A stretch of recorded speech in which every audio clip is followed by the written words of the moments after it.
Hi, welcome to the podcast. I am here with Sarah Heller. Hi, Sarah. And the reason why Sarah is here is because she has been a great supporter, a great human being. She is this angel that came into our lives when we needed it most, and I am very proud to have you here. well, thanks for having me. I'm excited. The mic is yours. Tell us a little bit of what you do. So this is my first podcast. So, I'm Sarah Heller, and I own Specialized Learning Solutions here in Broward County. And I am an educational consultant and a parent advocate, a child advocate, and I work with schools and parents to help meet kids' needs, whatever those needs may be. Support parents in understanding the processes of school and education and meeting their kids' diverse needs, regardless of what those needs may be. Absolutely. So this is usually for private or public schools? Generally, it's public schools where the students are getting their rights and through IDEA and for students with disabilities, but I'll work with private schools as well. Any parent who has a question about how to get their kids support. Awesome.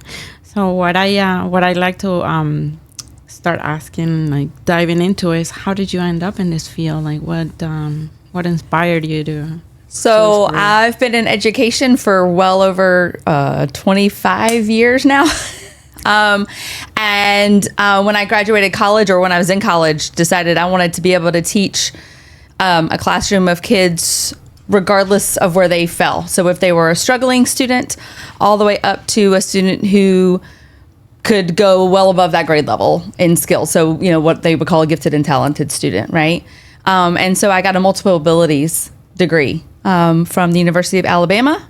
Roll Tide, I have to say it. So that I could just teach in my classroom. So I've always been a big advocate for kids, and especially those kids who just have a little bit of a different learning style and unique needs. And about 8 years ago, I ended up taking a job as an ESC specialist here in Weston. Loved the role, the school. But then decided to branch out on my own and be able to support parents beyond just the 700 kids that we had at our school, and just be able to help all kinds of parents, in whatever needs they may have, and even at the high school level, and not just elementary.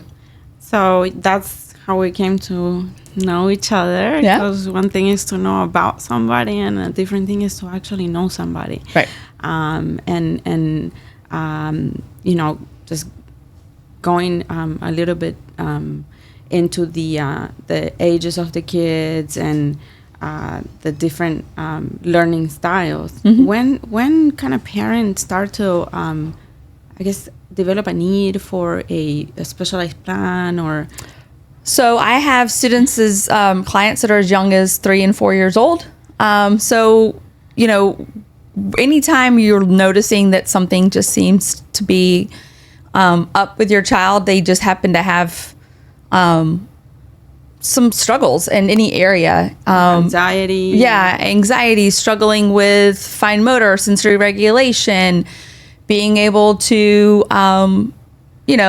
hang out with their peers, even at a young age, being able to be in preschool and kind of follow along with what the rest of the class is doing. Early intervention really kind of helps. All the way up, though, sometimes things don't pop out until kids are in elementary school or in middle school, where things get really hairy for kids because it's such a big jump, all the way up and then into high school, when again, it's a massive jump when you get into that high school. Age has this, how do you feel about this, AI era? I feel like if we have to hone kids how to use AI for the benefit of them and not to fall back on it, but to use their own skills with it, I feel like there's definitely a huge, too big of a push with technology with kids these days, starting in elementary. even some preschools, and preschool kids and too much technology and not being able to get in the dirt and use their fine motor skills and use their muscles and create and just be able to use the world around them and learn through play. I think we've taken away a lot of that. And so a lot of kids who are neurodivergent, who can't just sit there and kind of glob up information, any way you give it to them, which isn't the majority of the population, can't do that. Then you start to see more and more struggles with kids, because of the way that we didn't have, back in the day. I just came to, the whole world of, specialized education, different, even, online schooling after COVID and this whole computer and iPad learning system era is so different. So we start to see in the kids, I guess, a need, or how would you it's COVID was beneficial in some ways as far as helping us to understand new technologies or being able to meet kids' needs and being able to stretch our brains as educators with organization and being able to kind of put things out there for kids to help them. But I feel like we sort of jumped too far into this technological screen-based realm. We kind of took it a little bit too far away from paper and pencil, because when you had COVID, you couldn't do a lot of paper pencil tasks with your classes. Even when, you had hybrid kind of learning and some kids were in class and some kids were on the computer, you can take pictures of things and do things, but kids only had so many materials at home, and you didn't want to limit their function and their participation in what you were creating as a teacher in your classroom. So I think we kind of limited ourselves a little bit to what we would produce with kids in a classroom. So because you don't want, right? So if I'm creating this huge elaborate project, but I don't think that you have all these materials at home, then I'm going to rein in what I'm actually doing for that project now. And so it ends up being really tech advanced and tech based.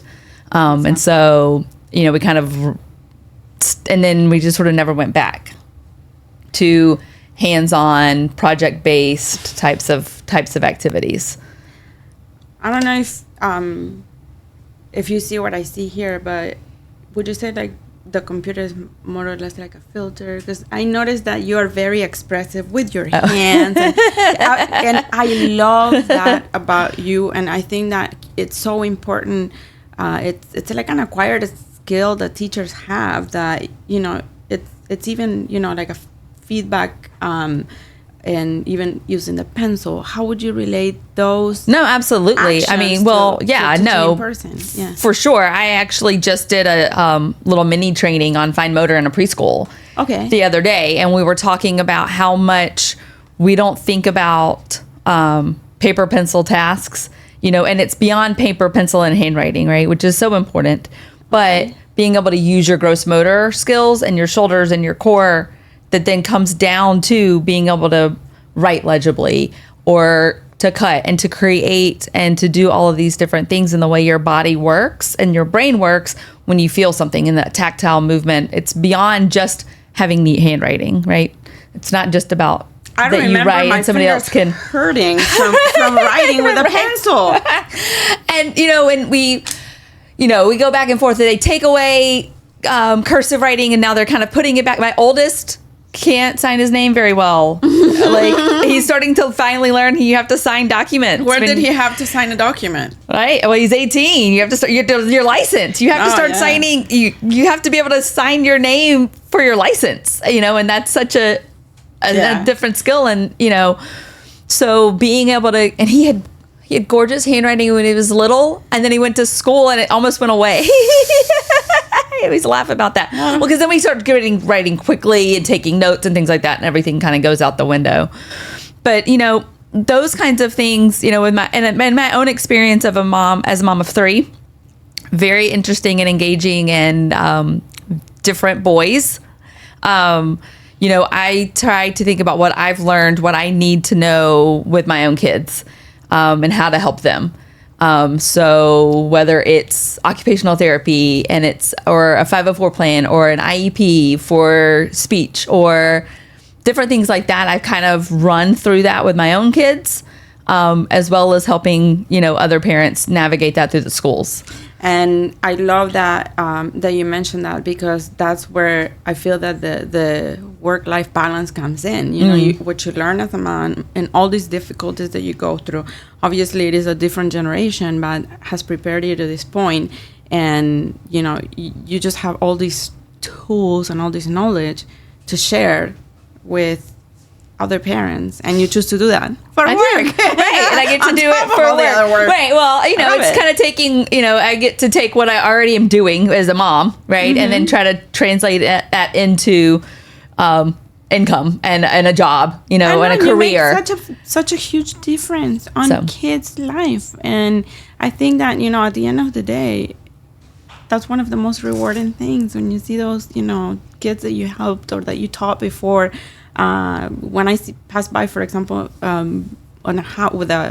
a house that I sold a while ago. Oh, right. And I see the kids that were little when they bought it, and then I see them older, and I'm like, oh my God, I can't believe that I was actually part of it. Right. And you are part of it. it. And it is one of the major goals, or not goals, positives of social media, is that the connections I've been able to keep with former students or former students' parents. So to be able to watch them graduate high school.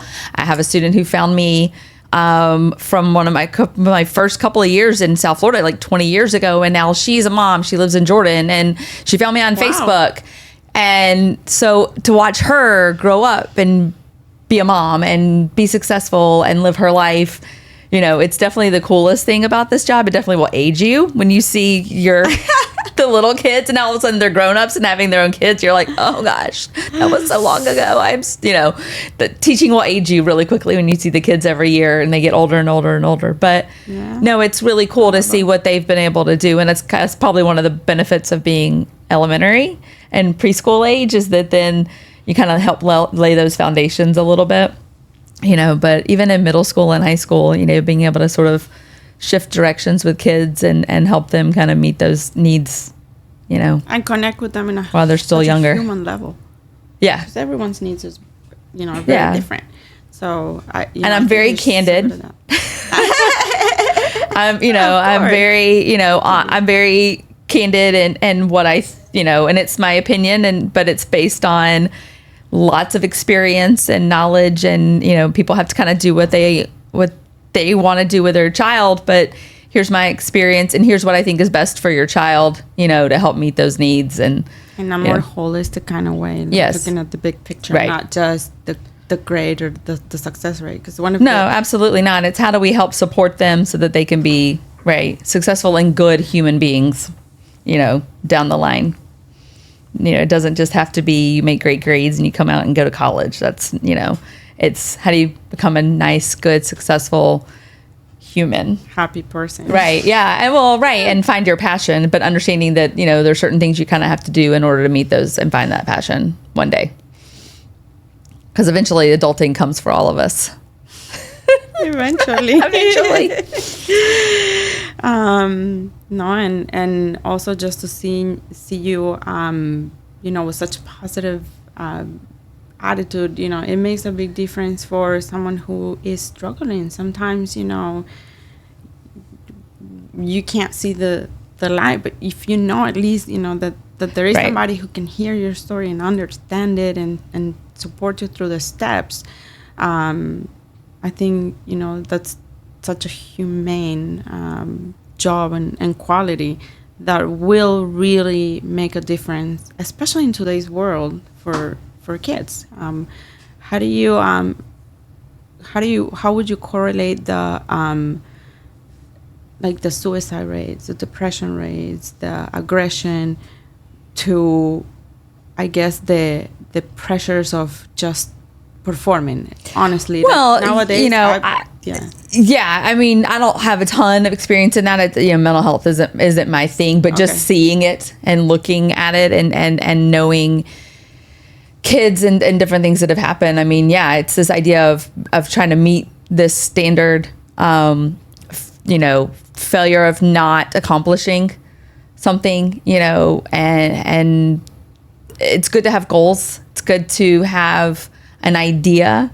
And as a parent, how do you place on your kids, here's what I want from you, and here's what we want you to be, and not put an undue amount of pressure, but how do you find that balance as a parent of uncomfortableness and is okay, and not making life easy for you. That's not our job, right? And as a teacher, it's not your job, and an educator, but how do we support you and understand that life's going to be challenging and uncomfortable, and this is my goal for you, but not putting such an undue pressure that we end up with mental health I think struggles. I didn't probably explain myself when I went so deep in such a delicate subject, but it is something that has been part of my generation, to see friends lose a child, and that's one of the things that is really concerning for me, because up until something bad happens, or like a school shooting, or something bad happens, we just get so desensitized to actually understanding what is going on and paying attention to. Well, and I think it can be very, very, and easy is not the right word, but easy to, not my child. Okay. Or they're okay. Or they didn't mean it when they said that. Like, you know what I mean? Like whether it's the threats, because we can be such a glib society about saying, oh my God, I'm going to kill you. And it is a problem. And it's something that we say, it's kind of an expression. It doesn't mean that I'm going to harm you or things like that, right? But we, again, like you said, that desensitized. Mm-hmm. We've become desensitized to certain things or whatever. And how do you look at a kid who is feeling that way about themselves? And when do you know, okay, this is just I'm feeling sad. My child is upset about this one thing. We're going to get through it and they're going to be fine, versus an actual problem. And I need to get them help and support. And unfortunately, a lot of times, like you said, sometimes you don't know the difference until it's too late, right? And until something has happened, whether they've been successful or not, with an attempt. So how do we call attention to getting kids the mental health support that they need, right? And before it's too late, exactly, and not glossing over it and not being ashamed. I think we're getting a little bit better in that area of not being ashamed when our kids need therapy or when we need therapy, and I think that's huge, because I think that washing over it or trying to present as this, again, Instagram reel of a family or a life can really get us into trouble, because we wash over all of the struggles, and we think that that's how we have to be, and so we don't actively pursue fixing the problems, in our own families and in our own selves. I think that's huge. Until they become a problem, or right. You notice something. Well, until it becomes a big, big, big, big deal. What about the current schedule of class time ratio with like free play? Oh, how do you feel about that, Sarah? Tell me a little bit. Goodness, this is a safe space. We're just talking. It's so funny. I mean, I go back and forth, and and I've been on both sides of it. As an educator, some days the school days just don't seem long enough to get what we want done. In Alabama, we had 7-hour school days, and then I came down here, and elementary was 6.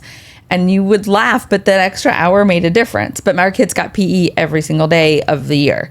And then they would have media one day a week, and they would have this every, you know what I mean? So it's a little bit different down here with, a 30-minute special activity, every day that's different. Mm-hmm.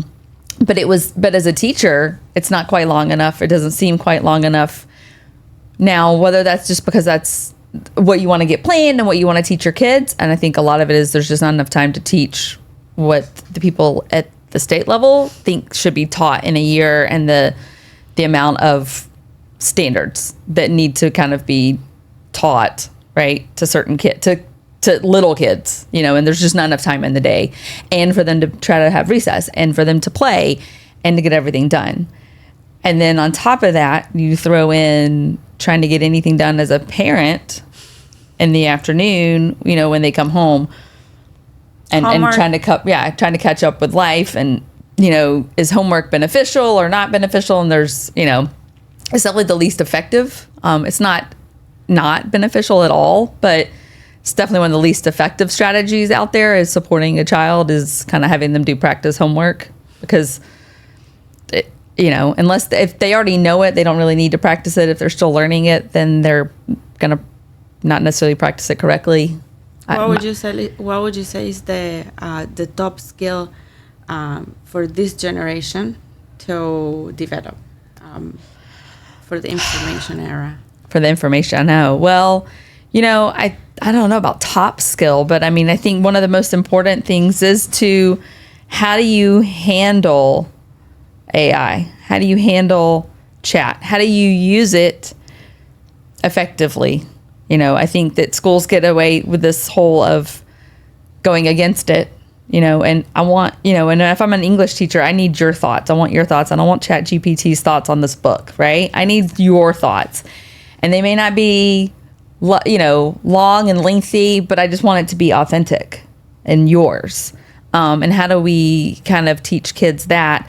And how do we teach them, okay, if you're going to use AI, how do we read it? How do we screen what we've gotten from the chat bot and not just copy and paste it? Did we read it? Did we tweak it? Did we add our own voice to it? Is it accurate? That's number one. Like, is what the thing is saying, is it actually true and factual information? Do we go and back it up? Can you cite those things, even if you're kind of pulling some ideas? It's like Googling. It's kind of like the advanced process of Googling something, right? So now it's a little bit more in depth for you as a person than just Googling something, right? It's going to kind of give it all to you. But have you gone in and actually looked to see that these things are true and factual before you present it to the world, right? And then try to say they're yours. Cite it goes back to citing your evidence. If this is your evidence as a teacher, you say this is your evidence, but cite it, say where it came from, and you better have found it to back it up. So I think that's where, with middle school and high school, it's how do we teach kids to use these things appropriately and responsibly, and because I think that ignoring it or trying to just be like, no, we're not ever, and shaming it isn't going to help kids develop the skills they need in order to kind of do it. Those tech jobs are there. The AI is there. There's, how do you work on it and how do you do it, and then turning some of those kids who really like it. Okay, fine. How do you create your own? How do you do your own coding? How do you want to do these things and kind of turn it into a like and a passion that they could create something of their own, And what about teachers? Oh, I know of several teachers. Using ChatGPT, can absolutely, again, when I was in college, there was no Googling for fun activities and ideas. And, now there's so many people sharing information, which is huge, and using it to get to the bottom line of a standard and use it to time save for time management. It can help you instead of, trying to come up with 50 different things. What's the thing that's going to hit the hardest with the kids, and, kind of helping you come up with answers and ways, and then still putting your own art and spin on it as a teacher. Your own art. I love that you said that, because there are many different kinds of art. Art is not just, painting stuff. It's just, what you give to the kids. Right. It's your own creativity and your own spin on things, and how do you make it, yours, and teaching them. So, teaching is an art form completely, because, you can be given the information and you can stand in front of a room of kids. And when I say kids, I'm talking anybody from the ages of 3 to 20, and give them information and just regurgitate facts and knowledge and how to do things. But if you don't have the art of how to teach it and what it means to teach it and how to break it down, then you might have 1 or 2 kids that kind of can pick it up from what you've just thrown out there to 20 kids, but but the rest of your class isn't. No, and it just goes back to what you said. How do you make your own? And you separate yourself from just being a chatbot. Right, exactly. Right. Yes. Information source. You you are a living, breathing, thinking person who can look at a class of 20 to 25 kids and think about each one and what they need and how they need to get the information and what they're coming to you with that day for information, and what their background is and, all their different scenarios and situations in order to help them meet their needs. Because, teaching is not about just information. It's not just word vomit. It's, absolutely can't just have there is no robot that's going to be able to teach. I'm sorry. It's just not going to happen. I don't care what anybody wants to say, but there's no robot that's going to be able to go in and take the place of an educator, and a teacher to be able to give kids, the life skills that they need, the emotional skills that they need, because it is so much more than just reading and writing and math and science and social studies. It's critical thinking and, emotional intelligence and social skills and how do you treat one another and how do we become a little family in this classroom and how we treat each other. It doesn't have to be roses every day because it's not in a family, but how do we handle those things when they come up and, the bumps in the road, and how do you handle disappointment and how do you handle success? And, it's like being a mom or a dad to 20 to 25 kids. And it's hard, so it's a big responsibility. It is a huge responsibility. Knowing that you have the power to make such a big difference in the world, one at a time in your community. But it is a great power, teaching. Mm-hmm. So with the information era, it does make, a lot of sense when you say an AI is not going to do the job. No, it's not. It's just supposed to be a tool. It's just one of the many tools in your toolbox, as a student and as an educator and, as a mom. And how do you, I answer questions, you Google things, you ask things about, is this normal? When my kid does this, is this normal? Is this something I should be worried about? Because their, pediatrician appointment's not for another 6 months. And, and so you can kind of ask around. You always ask your mom friends. You can ask, but you can ask the computer, but it should only be one tool in your toolbox. And then if you were to ask, your own mom or like the grandma, we're so many generations apart that, especially our generation where our parents didn't even have, babies that are being born now, you're like, wait, what is that? All these things, all the new, newfangled tools and things that you can buy to, for your kids. I mean, there are things though that as I learn more and more and more in education and with my boys or whatever, with occupational therapy and fine motor skills. And, I was working with some of these preschool teachers and I'm laying on the floor and talking to these preschool teachers who teach 18 months and up. But, most of the kids are, 3 to 4 or 5 years old, the benefit of tummy time and how we as moms, you're like, all right, we knew tummy time was important when our boys were little, right? But it was like they would cry or they would kind of do it a little bit here and there. And then as soon as they were sitting, we would just go and sit them down, because it was just easy. And then, because they're not on the floor, they're not or on a blanket. And they, you think, oh, you're on the floor, even on a blanket, you're on the floor, right? And they're way down there. And so at least they could sit. And then we put them in the, the little seats that sit them up, the little bumbo seats or whatever. Yeah. And so we skip these things. And so I'm like, you got to get these kids on their tummies. Like even at 2, 3, and 4 years old, and coloring and reading a book because it builds these muscles, which builds these muscles that to be able to do this. Because if you can't sit up, you can't write effectively. Yes, eventually when we're adults, then you can kind of lean over and kind of write, right? Exactly. But that's because we've learned all these things to then be able to kind of do these things, right? But if you have to start with the end in mind. And I'm like, I would probably do more tummy time with the boys. And I would do, you know what I mean? You learn different things that if you knew what it's for and how important it is. And what it can turn into one way or the other, the benefits of it. And our neuroconnectors just, and reflexes and how important crawling is. And even when they can walk, still encouraging crawling. So we were talking about that. I'm like, I want to see some obstacle courses. I want to see some crawling around and, with these little ones, because they're not too young. They haven't completely missed the window of being able to handle those reflexes and being able to do all these things, you know, that crawling and turning your head and doing all these things can do for you and the benefits. So, you know, it's been interesting. I love that. As you get into more and more. And it's like, so this is why, you know, I spend a lot, you know, the younger you can get a hold of kids and get a hold of teachers and get a hold of parents, then obviously not necessarily the bigger impact, but sometimes the easier impact it can be, you know, instead of catching them when they're a little bit older and later. But nobody's too far gone ever, you know, and so being able to kind of hit all of those levels. I love that. I love that you said that. I think that's, you know, shedding light on that. Wow. That is, for me, I had no idea.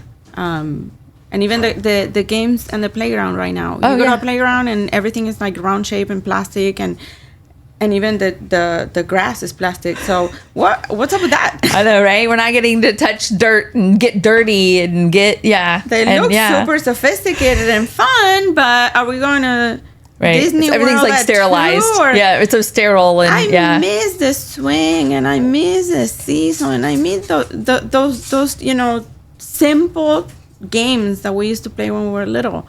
Right. Just to prop yourself up when you're, going on a seesaw. And right. Like yeah. It's part of also balancing and how much that affects that affects your knowledge, your ability to acquire information and everything else. Is climbing. Yeah. Right. And falling and learning that I have to be a little bit more careful this way, or if I do this, okay, that's going to help me be a little better, and being a cautious risk taker. Yes. And being, I want my kids to be risk takers. Exacto. I do tell them, if you're going to be dumb, you got to be tough. Okay. That's the line in our house. If you're going to be dumb, you got to be tough, but be a risk taker and fall and get back up and, try again in a different way, or, don't keep doing the same thing. 'Cause again, you gotta, how do you tweak it? How do you change it? And, and for the most part, my boys are pretty safe risk takers for the most part. Sometimes they make dumb decisions, but that's kids and that's boys. They make learning decisions. They do make learning decisions. They learn a lot. They've learned some lessons here and there. Taught me a lot of lessons as a parent, but what more can you do? You can't be holding them all the time. You let them fall, and then they've got the full, and right. You can't be in a bubble. You got to experience all that life has to offer, the good and the not so pretty, Did you have safety locks everywhere when they were babies, or how did you? I did. Are you a safety lock kind of person? I did, because I'm definitely not a throw it away or keep it up high kind of person. So it was like I had to have at least I had to just put it away or lock it away. But then when we had things on our fridge that locked the fridge, because they would just like to go in there and just grab out food, and our fridge has the bottom drawer, the freezer drawer. So then that becomes a risk of they would crawl into it. Yeah, right. So we had that, but then eventually they get super smart and they learn how to open all of these things. So then it's just, you got to teach them how, again, what's safe and what's not safe. So it becomes I'm not keeping this away from you. I'm teaching you this is poison, this is not whatever, and that kind of a thing. And I've been relatively lucky, on that kind of aspect. Because they're going to outsmart us no matter what. So we can put all the bar tab on the phone. We can put all the parental controls, all the everything. We can try to control as much as we can. And when do we? Yeah, well, and it's about putting in all of the screen time rules and all the things being have that for for the boys, for their phones and their iPads, for the little ones, but it's more that keeps them from, to a certain extent at this point, right? But they learn, my kids are smart. They learn the screen time passcode that I would put on their phone. So now they do it and they can send it to my phone, and I don't have to put in the screen time. I can just accept it or whatever, on my watch or on my phone. So they never have to put the code in, because they're smart. They'll watch me. They'll learn it, right? And so, I have, and then because then I have to come up with a new one, and I have to hopefully remember it. And it has to be something that's somewhat meaningful to me, but that you're not going to figure it out as my kid. And So we were, but within these controls, it's teaching them how to manage it, what's appropriate, and all of that. So it's, you can't just, right, you can't just control it and then never tell them or teach them, because eventually you're not going to have the control, and so what are you going to do then? And how do you, so you want to try to teach within those controls. So again, you lock away the poisonous materials, you put away the things that that you don't want them to eat, right? You put them high on the shelf, the candy and the whatever, right? But eventually they're going to be tall enough. So you want them to know, what's appropriate and when is it appropriate, and what the materials are for and things like that. So, it's control with teaching. You can't just So you can't get away from the job. Like, I never get away from it. That's it. It was never. Yeah. This is not a vacation paid. Or no. There's no getting away from it. Okay. And that was one thing about going into a school all day. Then you really never get away from it. So, that was always an interesting ride of teaching and then coming home to kids, and being in elementary and then coming home to little ones too was, teaching kindergarten and coming home to a kindergartner. Those are some wild years. I did that with my oldest, and you took him to work. And I was like, I can teach 35-year-olds, and they'll all do exactly what I say when I say it. And I come home to the one, and he wouldn't. And he was definitely my most well-behaved 5 or 6-year-old, but out of the three of them, but you can teach. I co-taught. I had 30 kindergarteners, and he was, I guess. He wasn't 5 at that time. He was like 3 or 4, but I could make 35-year-olds do exactly what I said, but I could not get the 1 3-year-old to, I'm like, okay, we're going to figure this out, The biggest teacher. Yep. So that's a really tough training. Teaching and momming are definitely not the same. Home is definitely not the same as the structured classroom, but how'd you pick teaching for a career? Did you? So in college, I had a summer job at the preschool at the church that I went to growing up in Alabama, and loved it. Yeah, it was fun, and like the summer camp that I did, the first year I did it, I just kind of worked the aftercare part of it, and then the second summer I worked with one of my best friends, her big sister worked. And in the mornings, we actually kind of did like a theme and it was sort of like a mini curriculum through the summer. And so I did that with her, and she actually like let me plan stuff with her. Like she was a really good mentor on it. And I was like, oh, this would be cool and fun. And so kind of sort of taking the little bit of, like prep coursework that they make you take before you get into like the major program. But so it was fun. It just took your heart. And and it was just great. And look, summers, it didn't hurt that I was looking at summers off. Now when you have kids, it's not the same again, but but as a 21-year-old, you're like, oh yeah, summers, that's great. I can still keep my summers. Oh no, absolutely. Yeah. All right, good to realize. Yeah. So it was a lot of fun. So the last 2 questions that I would like to go to. First one, and only if you're comfortable, what's your biggest fear? At this point in life, failing in my business. It's new, it's starting, it's that's a huge fear. You couldn't fail if you tried. I love you. Thank you. Your heart glows every time you talk about it. Couldn't. Thank you. Biggest dream? That I could make, and I'll keep it with business, because my biggest passion right now is trying to get this to be where I can really just meet the needs of several people. My biggest dream would be able to get it to where I could hire a couple of people to work with me. Would you change the whole system and just take on the world? Oh yeah, of course. Run for school board one day. I am here. I don't know if I could handle it here though. You have my full support. Thank you. Living, walking, breathing. Forever grateful because you've really been a great support for us. Well, so thank you for coming, and I see you later at the IEP meetings. Yeah. Hey, and it's I love it. And as my client and my friend, you've got my number. You call me whenever. Yeah. All right. Bueno, thank you so much. Thank you. And we'll see you next time. Yep. Let's go grab some coffee and we'll have some more people. Cameraman.